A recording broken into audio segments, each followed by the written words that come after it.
Whether you're looking to sell your home now or you're just curious about its value, there are many websites that promise to give it to you. However, using these sites to price your home in today's market could mislead you into giving away tens of thousands in equity, especially if you need to sell your home fast. Now, because the market is always changing and your home's competition is too, a proven way to prevent this is to hire an expert who is trained to prepare a smart home selling strategy for you. This strategy takes into consideration all the factors involved in the home selling process that are proven to sell homes faster and for up to 18% more than the methods of traditional real estate agents. As you probably know, finding an expert qualified to sell your home can be a daunting task. See, in most states, with just 45 hours of classroom time and a state exam, anyone can call themselves a real estate agent, and they are legally allowed to direct the largest financial decision in your life. Compare this to other licensed occupations, where it takes 600 hours to be a licensed nail technician, or 1,200 hours to be a licensed beautician. It's easy to see why traditional agents are poorly prepared to serve your needs. So, as a homeowner, what can you do to protect your largest asset and ensure you hire an expert who is trained and qualified when you're ready to sell?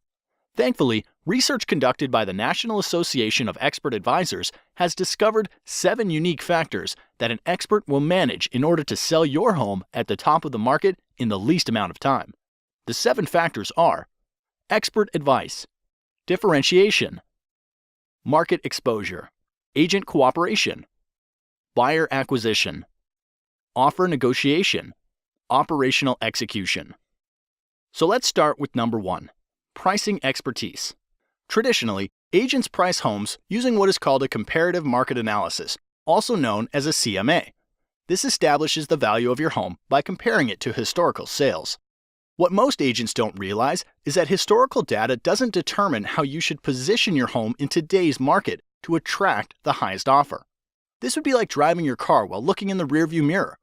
What if the home was a rental occupied by college kids? What if the home was packed wall to wall with junk?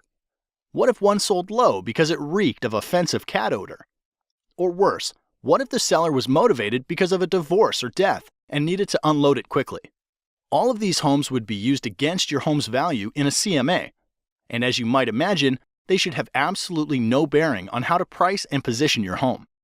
So be wary. If an agent presents you a CMA, it is likely they will not be able to price your home to sell for top dollar. This leads us to factor number 2. Differentiation. To attract the highest possible offer, a home must be positioned to attract buyers who will perceive its highest value. Expert advertisers understand that there is a perfect buyer profile for the buyer that would be willing to pay the most money for your home. Expert advisors attract these perfect buyers by differentiating your home from other homes on the market by first anticipating a buyer's wants and needs. As you'll notice, the key focus here is not on past market sales, but what is likely to attract a top-paying buyer in today's market.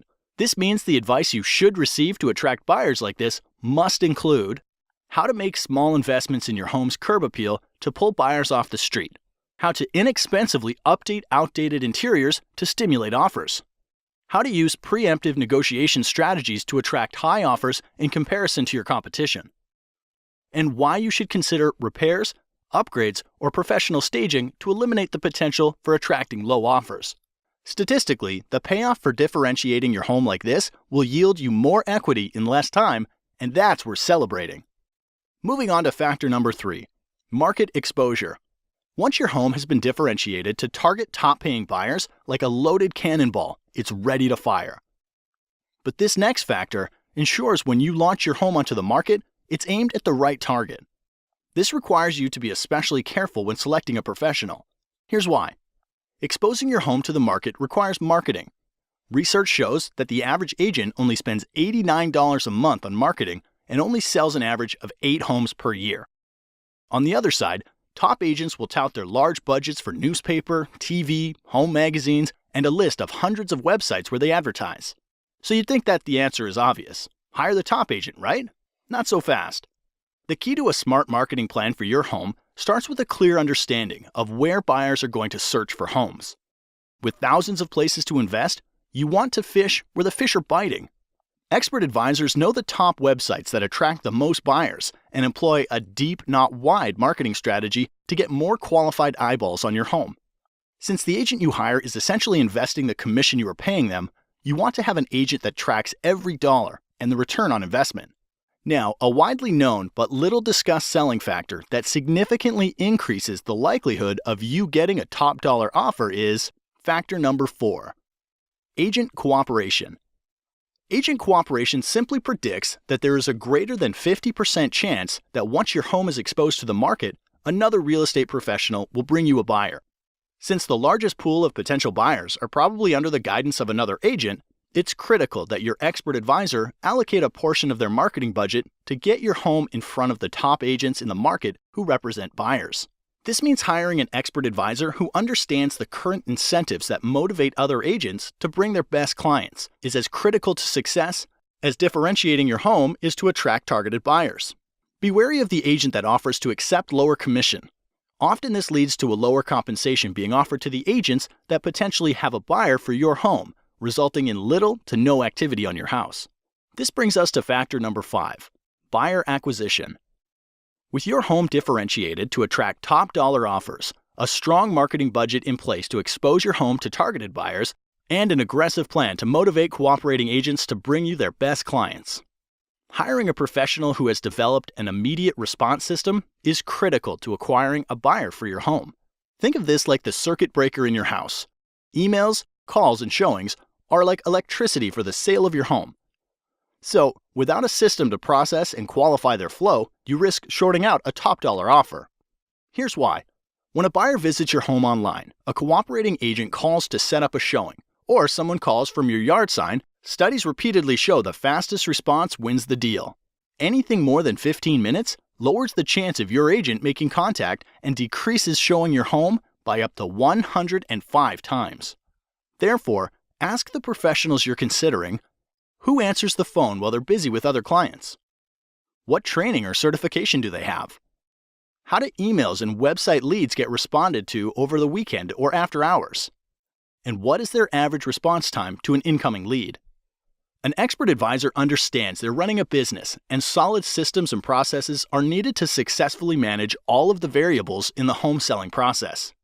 All right, the next to last factor that influences the likelihood you get top dollar for your home is factor number 6, offer negotiation. Regardless of how well a home is positioned to attract the perfect buyer, they will want to order their own inspections, will want to pay less than full price, and will likely make demands you're not comfortable agreeing to. Therefore, not enough can be said then about hiring an expert who can negotiate an outcome that serves your best interests. Too many good deals go bad, and time is always of the essence. If you lose a good deal because of bad negotiating, it could be weeks to months before another deal that good comes your way, and the market could have shifted out of your favor during that time. So do your homework. Ask the professionals you're considering if they have a strategy for negotiating, and if they do, you're likely in good hands. The last factor that brings everything together is factor number 7, operational execution. The sale of your home is much like flying in an airplane. You want an expert in the cockpit who's flown hundreds of times and follows a set of documented processes to get your plane safely into the air and back on the ground again. You would never want your pilot to be the person who is checking the air in the tires, fueling the plane, washing the windows, or serving drinks up and down the aisle. And because there are over 115 unique individual variables that go into the successful sale of every home, you don't want an agent who doesn't have systems and relationships in place to manage the process.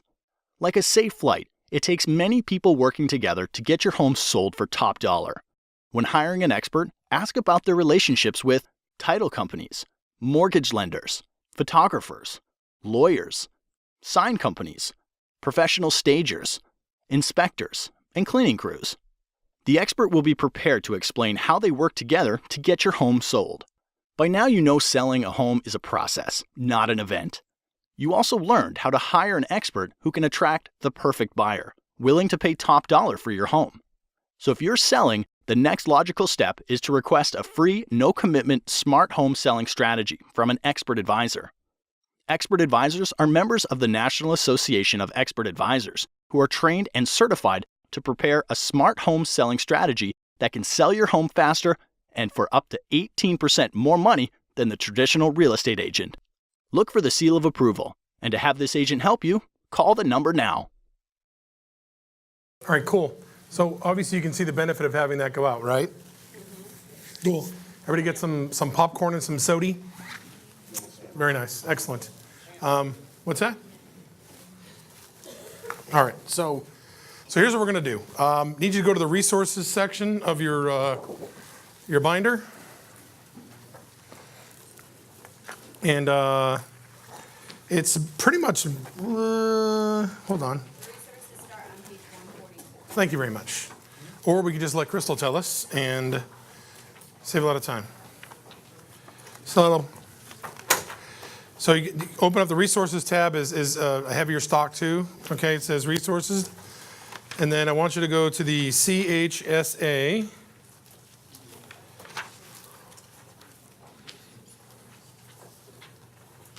See, now this right here, interestingly enough, the right seller counseling interview is in the resources here, so that's good.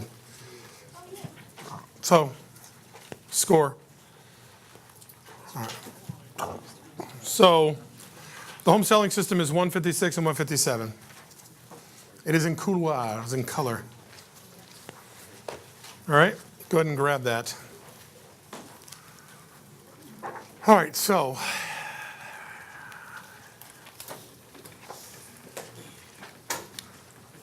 Crystal, when we're done this, we're done for the day, right? All right. Time is it now? About 20:04? Huh? I think we can get this done in about 90 minutes or so, 6 the latest. I think we can definitely 2 hours, I'm pretty sure. So definitely get you out here before 6:45. So here's what I want you to do, though. I need you to stand up. Stand up. Yeah, I'll need a little traveling music. Probably not really loud, though. I need you to stand up, and then I need you to go and sit next to somebody you don't know. Go. Here we go. Yeah. Take your book with you, yes, because you need to look at this. Yep. Huh? If you're sitting next to somebody you don't know already, you're all set? Yeah, that's fine. Yep. You just got to pair up. You just need to pair up. Just sit next to somebody you don't know.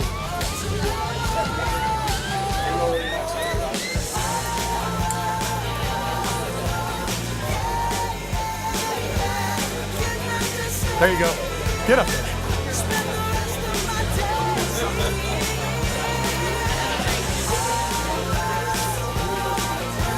Here you go, Rudy. Make it happen.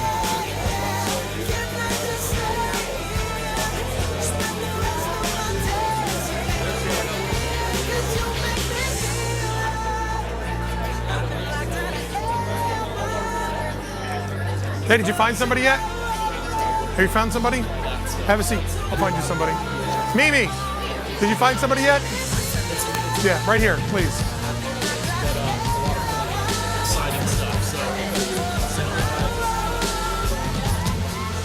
Kara, did you find somebody? Did you find somebody? Okay. Good. Lee, number 2. Did you find somebody, Lee? You got someone? All right. Man, like cows are better at this than we are.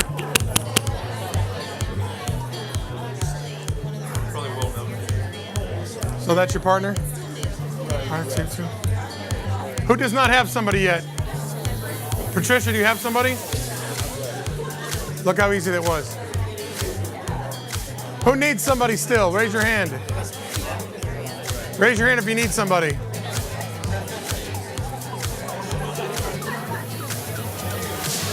Aren't you guys in the same team? Aren't you guys in the same team? Okay. Who are you with? You need somebody? Allie, you have somebody? Ryan, do you have somebody? Hey, music please. Ash, music. Can you cut the music please? Thank you. Hey, all right, hold on one sec here. Did I go away? Here I am. Did I go away? Did I go away? Hey, who doesn't have somebody? Raise your hand if you're not paired up with somebody. You're not Rudy? You're not? Okay, there you go. We got somebody for you. So I'm sitting next to Rudy. What? But I'm not. So come on down. I need you to sit next to Rudy. Come on. Got to role play. Got to work on this.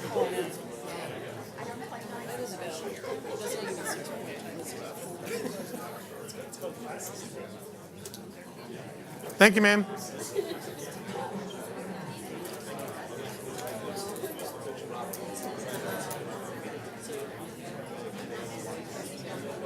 Rudy, be nice to Angel. All right, here we go. All right, so here's the dealio. Hey guys, listen up. Hello, hello. Hello, hello, hello. All right, listen up. Here's the deal. I'm gonna do this. I'm gonna do a section, and then you're gonna role play with your partner, and you're gonna do a section. Then I'm gonna do another section, and you're gonna do a section, and so on. Okay. So open up to 156 and 157, and we got to work on the listing side of the presentation. And our goal here is to get you to really learn to master this. After I do my part, you'll do your part, and then we'll play a little light music while you're doing it, and then we'll debrief if you have any questions and go from there. All right? So we're here for the rest of the show. So right now we're going to go to the front side of the listing presentation, okay? You with me? You guys are with me? All right, so I did yo. Yes, ma'am.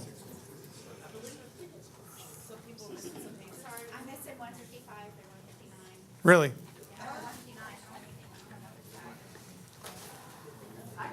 Are we? Oh, that's fine. Yeah. I mean, I just it's in the resources section. You're not.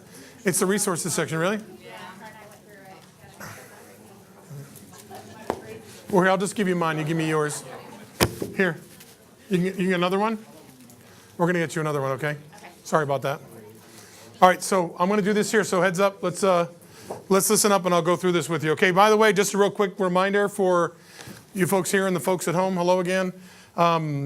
At the break, if you did the testimonial, should have gotten a raffle card. Who did a testimonial at the break? Thank you. We appreciate that. Let's keep doing those. Social media contests, posts, pics, memes, messages, using hashtag Expert Advisor Bootcamp. Best post will be picked on Friday. Okay, cool. So you sat down at the kitchen table, you've gone through the seller counseling interview, you've connected the dots on what their goals are and what they're looking for, and then you need to get into this part of the presentation, right? So follow along with me. Mr. and Mrs. Seller, did you know that the average home seller could be leaving as much as up to 18% of their equity on the table? You got it? Okay, great. Raise your hand, ma'am. Okay. Mm-hmm.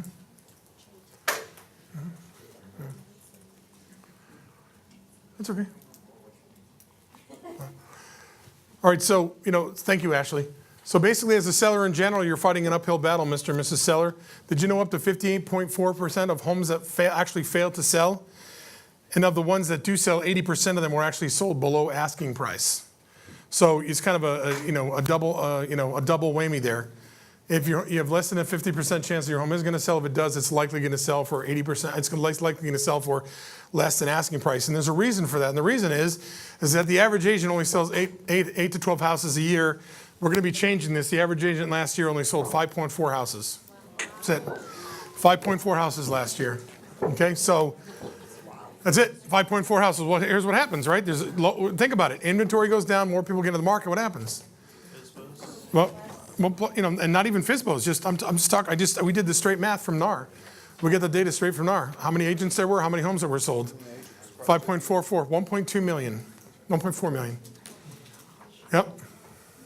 1.2 million. So yeah, we just did the math. It was like 5.38.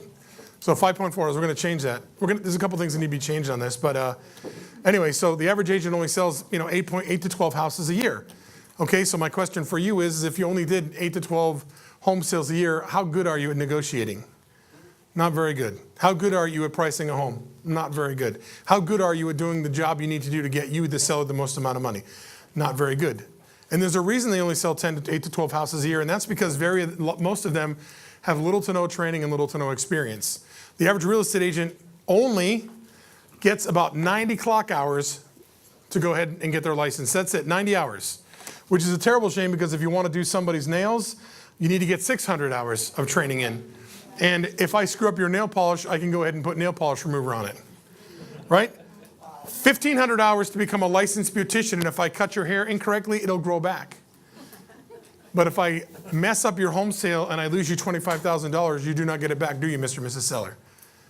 So it's a scary proposition to work with somebody who's untrained and doesn't sell a lot of houses, because that's how you end up one of the 58.4% homes that don't sell, or your home's selling well below market price, okay?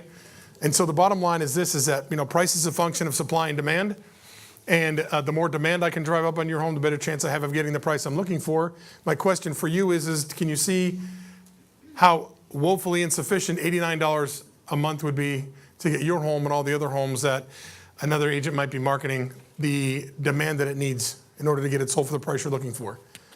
Can't do much for 89 bucks. Dinner for 4 barely, right? So how is an agent going to get you the demand driven up on your home necessary with only 89 bucks a month? And you wouldn't be the only home, right? Right? So it says average agent investment on marketing and promotions averages $89 a month. How am I going to do a good job with only 89 bucks a month? So you can see how this presents a huge problem, Mr. and Mrs. Seller, don't you? Yes. What we've come to understand is that there's a phenomenon called the price swing effect. And essentially that means that in every price range, there's a top of the market and the bottom of the market. Okay, my goal is to get your home sold for up to 18% more or at the top of the market. And the research that we've done, we've determined that there are 115 variables that need to be proactively managed when helping you get your home sold so that your home sells at the top of the price swing effect. Without proactively managing them, without doing a good job following the rules that are associated with doing this, your home could sell for less than top dollar, less than the top of the market, and may end up somewhere in the middle or even at the bottom. That's not something you want to happen, is it? They go, no. They shake their head, no, great. These 115 variables fall within 7 laws, and what I'd like to do is spend a little time talking about what each of those laws are and how they work to get you up to 18% more for your home. Okay, you see that? Any questions? Your turn. Oh, we do have a question. Hold on, microphone, please. Russell needs a microphone. There'll be no fun in laughing here, okay? Stop that. Dr. Banky, I presume? This is a great question. How do we, If you do say so yourself. Well, I have a great question for you. how do we back Stroke up, your beard when you do that. how do we back up these statistics if they ask for it Well, these statistics need to be changed, but they're all from NAR, from NAR? right? So they're all being worked on right now, but they're all from NAR. They're actual legit statistics. It's cool if you send an email to NAR. I mean, I just say they're a national, They are. They're national. statistic, These are data from the National Association of Realtors and research that they've done. I actually sent an email to NAR because Johnny Kitchens and I were doing some research on this, and I wanted to see what the updated numbers were. I thought that was me. I'm like, what did I do? Did you hit your head? Why would you do that? So anyway, I actually sent an email to NAR, and the lady says, yeah, if you send an email to the stats department, they'll respond within 48 hours. They did. They did. Because I wanted to get some confirmation on 71% of homes are sold by co-op agents, and they don't break it down that far. It's kind of interesting. But all the data was confirmed, and there's some changes on here which you'll be getting. But anyway, cool. So John, is it? Yes. We've got a microphone coming. I got 2 turntables and a microphone. So you meet with them and you give them the analysis as to what they should be listing their house for. Shh. Sorry. You do that, but you don't do that for a while. But go Well, I ahead. know, but Yep. you've done that, and then they, not to be a negative Nelly, but you basically say, okay, well, this is basically where you should be pricing your house. Mm-hmm.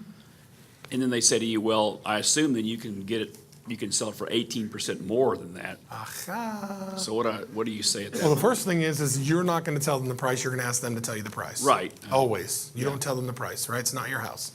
Second of all, it's 18% more than what the average agent can get them, not the market. Right? It's up to, first of all, it's not 18% more, it's up to 18% more, and it's up to 18% more than the bottom of the market, which is where the average agent is going to get you somewhere halfway down or below. We're going to get you up here, okay? So it's up to 18%. It's not 18% more, and it's up to 18% more than the average agent can get you. So let's talk about that. I have a $200,000 house.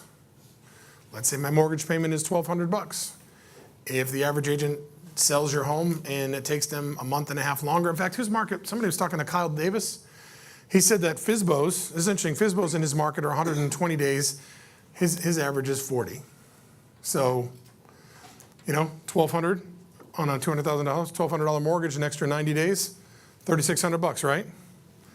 3,600 percentage on 2,000. What's that? How much is that? It's 10, 12, 13. It's a lot, right? 13%. Is that correct? No. 14, 28, 15, 3,000. So I mean that's over 15% right there, just by the fact that he can sell it in 90 days faster, right? But let's just say it's not that great. Let's just say it's $4,500, not $4,500. Let's just say it's $2,400, right?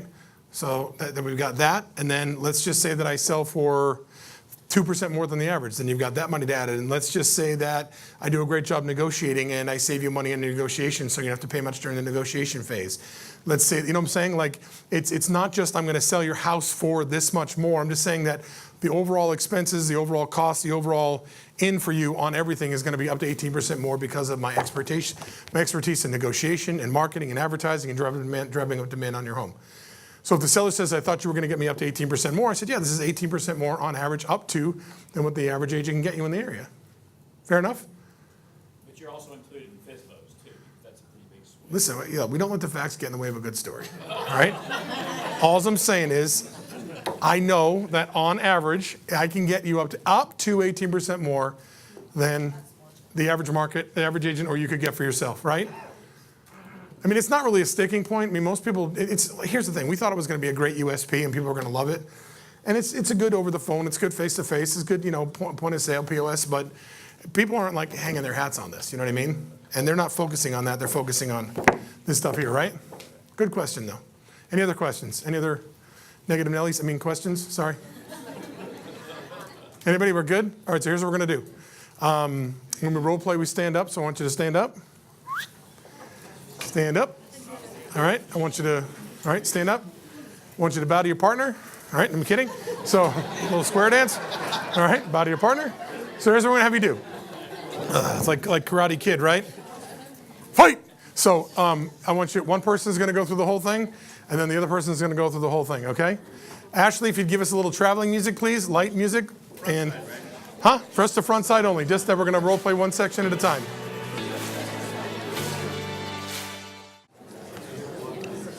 All right, how we doing? How'd we do with that, okay? Okay, hold on one second. Can you give a microphone to this lady over here, please? Too late. Raise your hand. The lady cowering in the corner needs a microphone. Microphone, please. Donde está el microphone?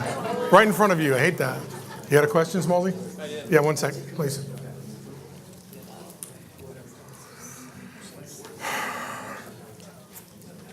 You have a good time? Awesome. Thanks for coming.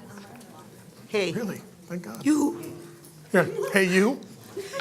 No, you. Oh, I thought you said, hey, you. I'm like, Wally? No. Go ahead. Okay, well, I was just saying that we need the transitions, like you were saying it much better. So can we find those someplace? Which transition are you talking about? I'm talking about when we're telling the seller that 18% of their equity is left in the table and that up to 58.4% of homes fail to sell, and then 80% of those. So there's a transition between one and each I don't recall that. that you use. I don't recall that. So can you repeat it then? I'm joking, I know. I'm being. Ah. Allie's coming to your defense. No, come on, no. The segue. Yeah, so how much is the segue anyway? You have a question? Let me answer it.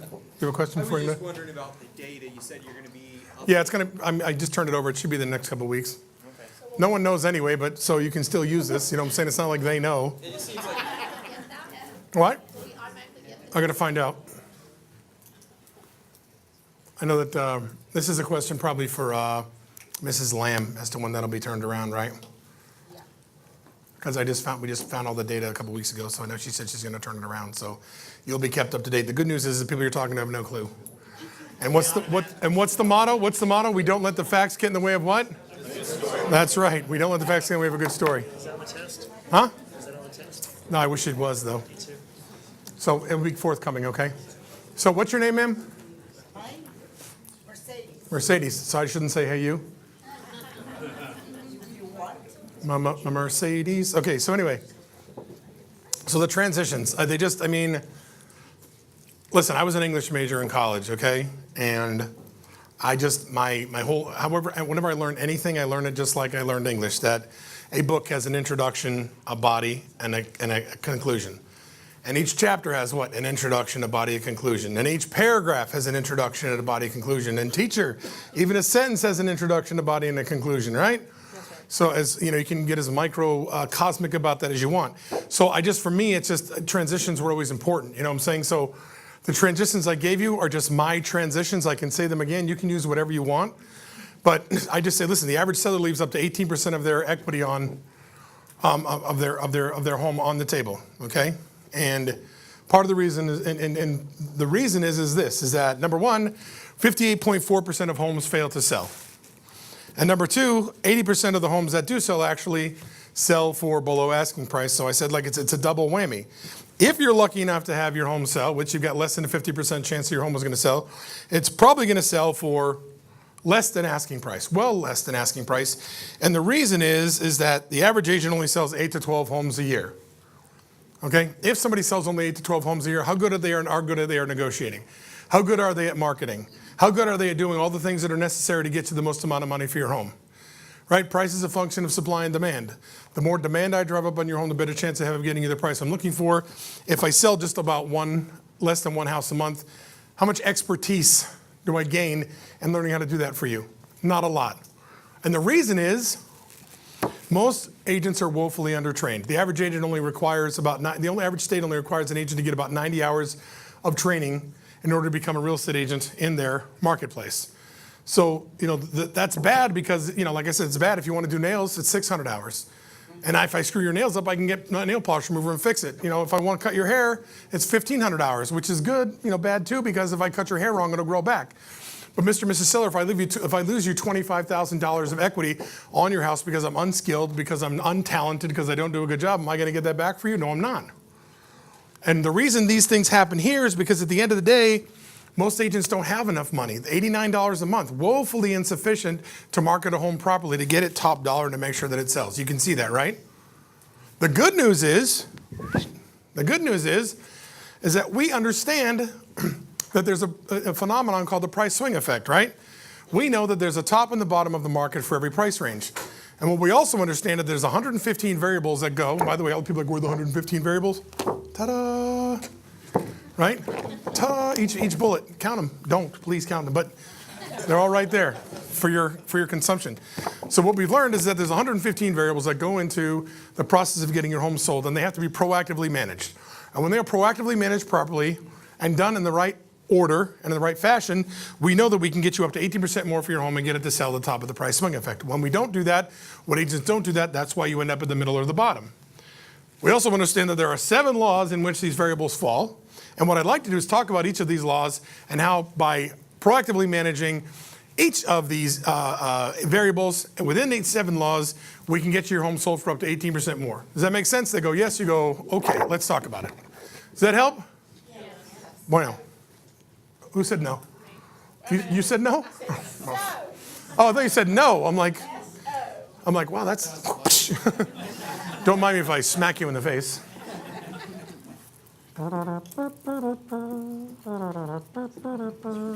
Little traveling music for the microphone. Catherine, just admit it. You said no. Just admit it. So I just want to make sure that I'm clear on the point of this placemat thing is. That's the official talk. That's actually like trademark technology. That's the name. This placemat thing, I'm a jig. That's what we call it in our coaching group. Good. Is to sell us as an expert advisor is this purpose. It's not to justify pricing or market position or anything like that at all. All I'm doing here is I'm creating doubt. That's like a light bulb for me. Ding. Because I've been trying to make that go the wrong direction. Yep, I'm just creating doubt about my competition. Okay, look, Zig Ziglar said it best. You want to sell something, you find a problem and solve it, you find a need and fill it, right? Create the problem, solve it. Here's how I solve it better than anybody else.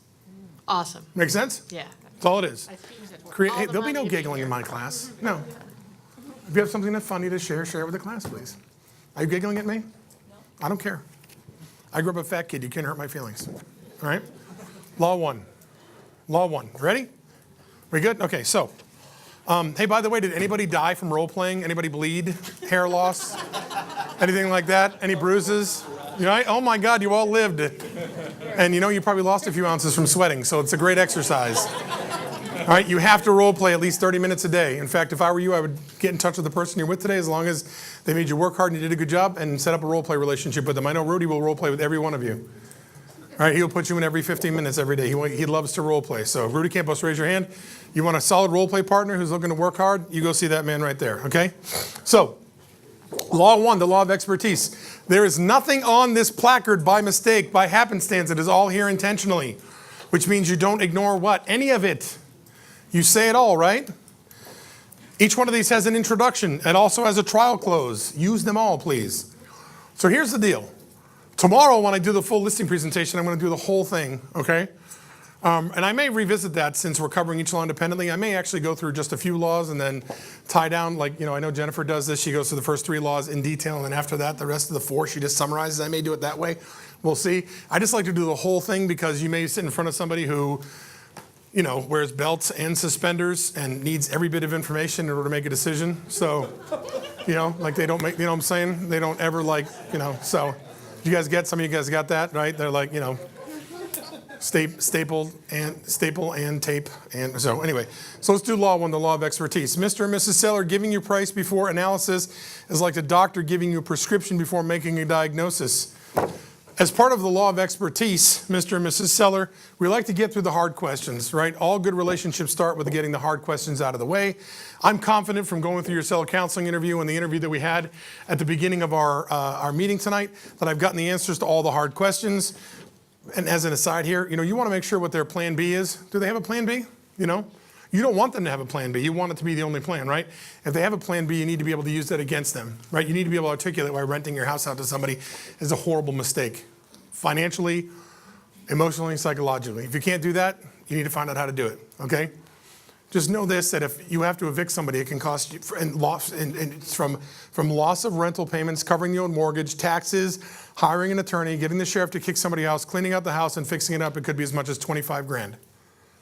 All right? What? I'm just saying, on average, it's about 25K. I've got a buddy who's a property manager. He says to evict somebody from one of his houses and to put it back in shape and all the stuff you have to do is about 25K. All right? So you need to be able to articulate to somebody. So my question is, you know, is renting it out worth having to maybe cough up as much as 25K? For most people, that's going to be a year's worth of mortgage payments on average, right? You with? All right, good.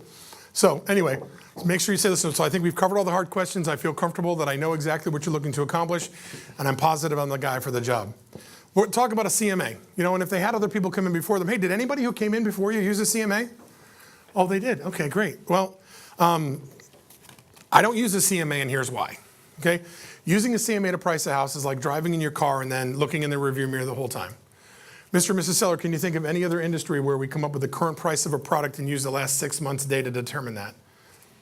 Nothing. No, you can't, right? No cars, furniture, jewelry, groceries, it doesn't matter. There's not one industry that uses the history of pricing in order to determine the current day price.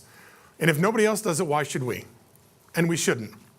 The fact of the matter is that we don't know the motivation of the seller. We have no idea what the seller was trying to accomplish when they sold the home. We don't know if there was a divorce. We don't know if there was a death in the family. Sorry, death, cat pee. I know, I apologize. So we didn't know if there was a debt. We didn't know what the house smelled like. We don't, you know, if it was a foreclosure. We don't know what the motivation of the seller is. So the fact of the matter is we can't really rely on that data, right? We just can't rely on that information. Okay, and so as a result of that, I'm not going to be doing a CMA for you tonight. But I am going to go over a very detailed pricing strategy to let you know exactly where your house should be priced to get it sold at the top of the market to meet all your goals. Is that fair? And here's how we're going to do this. I pride myself on knowing the market better than anybody else. Okay, I study the real estate market and stay in touch with the real estate market at a level that most agents don't even think about. Because the better I know the information about the market, the better job that I can help you with, you know, negotiating not just the initial pricing of your house, but any changes that come down the pike because of what's happening in the outside world. As a result of that, we go ahead and evaluate a large number of outside threats. I think there's 18 there. About 18 outside threats, and they range anywhere from, you know, trends analysis, interest rates, all the way to new construction sales, renters versus buyers, and you know, multifamily construction and everything in between. The better I understand what's happening in the entire universe of home sales in this area, the better job I can do in help you navigating what you need to do with the price of your home as it's on the market on a regular basis. Okay, because a CMA doesn't take into consideration all these things, but you need to in order to make sure your home gets priced properly every day of the week. In addition to that, there's another 9 laws of supply and demand. It makes sense that if there's a lot of people who are just getting out of rentals that want to buy homes, that if you have if you have a first-time home buyer house, that your home is probably going to be in more demand than, say, a $300,000 house. You'd agree with me, Mr. and Mrs. Seller? Yes, you would. Great. So we also monitor these laws of supply and demand, number of homes in the market, number of competing homes entering the market, all the way through months' worth of inventory available. And I'm actually going to cover that in detail with you when we talk about the pricing of your home in a little bit. Also evaluate the absorption numbers weekly as new competition comes in the market. And we also have systems in place to reevaluate market conditions. So every and this is what you should say to people, and this is what you should do. And what we're going to do is we're going to go ahead and set you up on a drip campaign from our MLS with all the new properties that hit the market in your price range, and all the ones that go into agreement, all the ones that go off the market, all the ones that expire. Okay, I'm also going to send you this market trends report that I sent you. I'm also going to send you this real market report once a week, once a month, whatever it is, so you can stay on top of the market. In addition to that, we're going to talk and then you pick the time frame. Since the market's hot, it's probably every 3 weeks max. I'm going to call you every 21 days, and we're going to talk about the price of your home. I'm not calling to actually reduce the price of your home. We're just going to have an active conversation about the price of your home. So that way we can stay on top of the market. The good news is when you have those conversations, if they've been getting the email drips from your MLS and looking at the properties that have come across their face, whether they're sold, under agreement, expired, or whatever, and if they've been getting your marketing data, a lot of times when you'll call, they'll be like, it's time for us to reduce the price of our house, isn't it? You know what I'm saying? You'll have those conversations. They'll be a lot easier. So, but, and you need to say that this is happening ahead of time. You need to the best way to catch an elephant is not to drag it down from behind, but to dig a hole in front of it and wait for it to fall in, right? It's true, right? I mean, so this is how you do this. This is how you dig the hole. I've got so many stupid metaphors, Mercedes, my family hates me. It's terrible. So, but seriously, my kids say that all the time. Dad, you sound like a coach right now. Do not coach me. My 2 oldest daughters, Mary Frances, 16, and Emma, 14. You're coaching me. I'm not listening. I'm like, it's good advice. I don't care. I'm not your client. I'm like, okay, no problem. Fair enough. See if I pay for soccer next year. So anyway, which I do anyway. So anyway, moving right along. So point is you want to have that conversation with people and let them know and then you want to implement it, right? You want to follow through. But by doing that, when you have to have a conversation about pricing, it's a much easier conversation. Plus, if you've not talked to somebody in a while and they know to get the price reduction, calling them is excruciating, isn't it? Oh, I haven't talked to the Jones people in about 3 weeks. Oh, they need a price reduction, but I've got no relationship with them, so how easy is it going to be talking about the price of the house, right? But if they're getting market data from you, if they're getting MLS strips from you, it's like you're paying attention to them. If you're calling them every 3 weeks, not too much time goes in between, just regarding pricing. Not too much time goes in between contacts to the point where you don't feel like you can have an active conversation with them about pricing. Fair? You with me? All right, nice. So once you get through this, do you see how getting the right advice could help you sell your home for up to 3 to 5% more money? They're going to say yes. This is key. Yes, yes, yes. 7 yeses, right? You get 7 yeses. In addition to any tie downs you have in here, truckloads of yes momentum. If they said yes to all this stuff, you're eventually going to ask them, hey, listen, based upon what you've seen tonight, are you as comfortable as I am that I'm the best agent for the job? They just said yes 100 times. You would hope so, right? Cool. All right, stand up. Bow to your partner. All right. One person role plays in the other. Hey, can I just ask if when we turn the music on just a little bit lower, please? That would be awesome. All right, you're on. Fire away.